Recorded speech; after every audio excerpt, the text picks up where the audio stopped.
Canada, a modern journey from colony to global power. In the heart of North America lies a vast, majestic land, rich with forests, lakes, prairies, and mountains. A land where French voyagers once paddled through icy rivers, where British redcoats built fortresses, and where Indigenous peoples lived for thousands of years before the word Canada even existed. But this is not that story.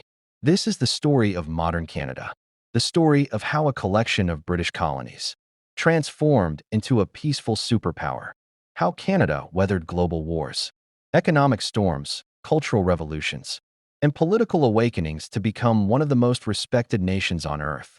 So buckle up, this is Canada's modern journey. Music rises, brief pause, transition. 1. The birth of a nation, 1867. Canada wasn't born in a blaze of revolution, no tea parties, no guillotines. It came quietly, in the chambers of power, as a deal between politicians. On July 1st, 1867, three British colonies, Nova Scotia, New Brunswick, and the province of Canada, agreed to unite under one name, the Dominion of Canada. It was a political experiment called Confederation, and its architects, like John A. Macdonald, dreamed of a vast country stretching from sea to sea. But it was far from complete. The new nation had little power over foreign affairs, and Indigenous peoples were excluded from the conversation. French Canadians feared assimilation, and the West was still largely unsettled. Yet the dream was set in motion. 2. Westward and northward expansion. Through railroads, deals, and sometimes dark means, Canada expanded west. Manitoba joined in 1870. British Columbia followed in 1871, promised a transcontinental railway. But that railway, the Canadian Pacific, wasn't just about transportation, it was a national spine, linking east and west, holding a fragile country together. And yet, this came at a cost. Indigenous lands were seized. Treaties were signed, often unfairly, and residential schools emerged to kill the Indian in the child. The scars of that era run deep, and today, Canada still reckons with its past. Still, the modern map was taking shape. Saskatchewan and Alberta joined in 1905. By 1949, Newfoundland and Labrador became the final piece of the puzzle. Canada had grown, but it still walked in Britain's shadow. 3. Into the fire, world wars, and identity. 1914 to 1945. When the world caught fire in 1914, Canada followed Britain into World War I. But something unexpected happened in the trenches of Europe. Canada forged its own identity. At battles like Vimy Ridge, Canadian troops earned a reputation for courage and competence. By the war's end, Canada had a seat at the Versailles Peace Conference, a signal it was no longer just a colony. But the cost was staggering. Over 60,000 Canadians dead, thousands more wounded, a nation shaken. Then came the Great Depression. Cities struggled, farms withered, unemployment soared, the economy collapsed. But it was also a time of innovation, the rise of social safety nets, the creation of the Bank of Canada, and new political movements like the CCF, the forerunner of today's NDP. Then, in 1939, the world was at war again. This time, Canada declared war on Germany independently, a powerful moment of sovereignty. Canadian troops stormed beaches on D-Day. They helped liberate the Netherlands. Nearly 45,000 Canadians died in World War II. But the country emerged stronger, more confident, ready to shape its own future. 4. Post-war boom and a new identity. 1945, 1960s. The post-war years brought prosperity. Suburbs blossomed. Babies boomed.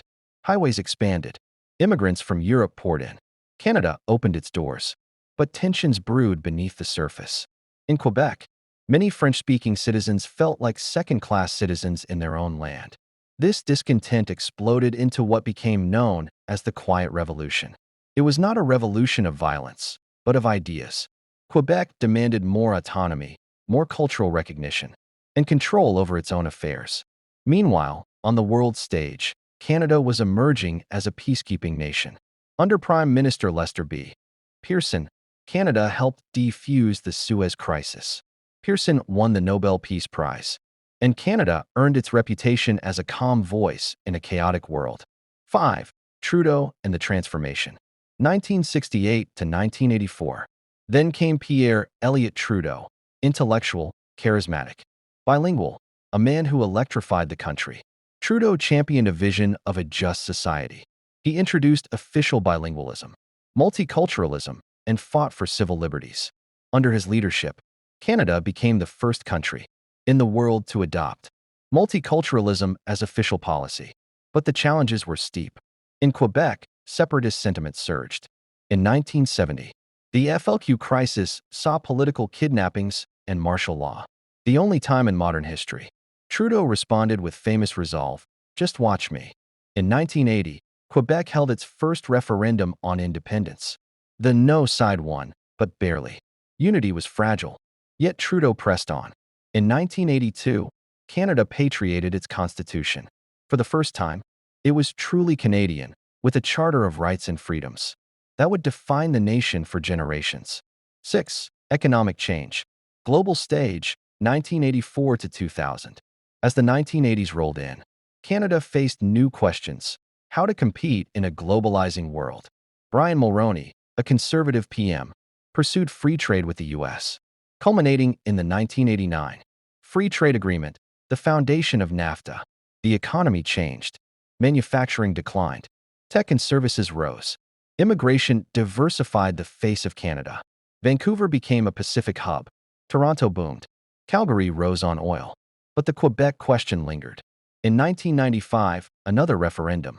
Again, Quebec voted to stay, but the margin was razor thin, 50.6% to 49.4%. The country had nearly split. It was a wake-up call. Prime ministers, Jean Chrétien and later Paul Martin, steered the country through fiscal reforms, cut deficits, and invested in healthcare. Canada weathered global uncertainty better than most. 7. 21st century Canada, redefining a nation.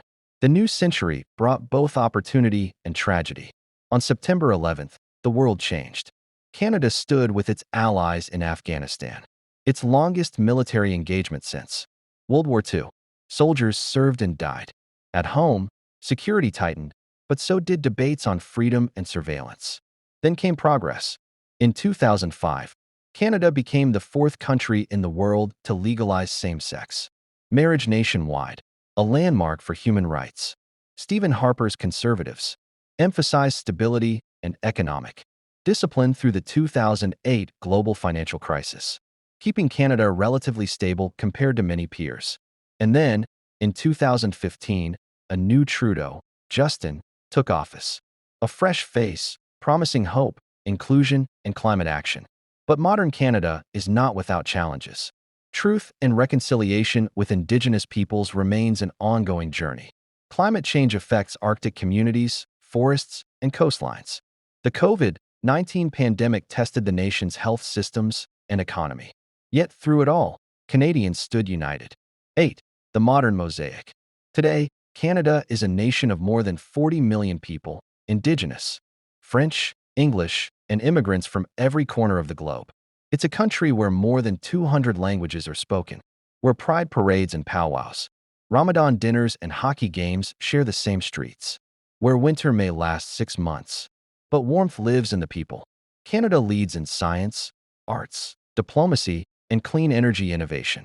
It ranks among the world's happiest, safest, and most educated nations. But it still wrestles with its past. It still debates its identity. And that's what makes it real, a work in progress, not a finished painting. Closing music begins, slow, reflective. Modern Canada is not a tale of conquest or empire. It's a story of cooperation, of struggle and reconciliation, of pluralism and perseverance. It's a country that became independent not with war, but with words. It is not perfect, but it dares to dream better. And that, perhaps, is Canada's greatest strength.